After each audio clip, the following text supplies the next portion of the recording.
আল্লাহ রাব্বুল আলামিন তিনি আমাদের প্রতি দয়া করেছেন, অনুগ্রহ করেছেন।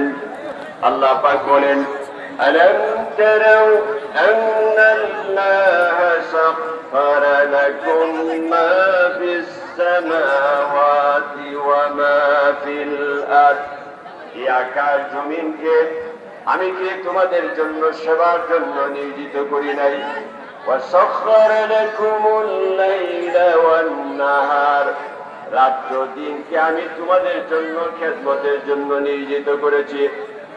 ألم نجعل الأرض مهادا والجبال أوتادا, আমি পাহাড়গুলোকে পেরেক স্বরূপ নির্ধারণ করলাম, আর তোমাদের ফসলের জন্য এই ভূমিকে 54% ভূমিকে আমি সমান করে দিলাম।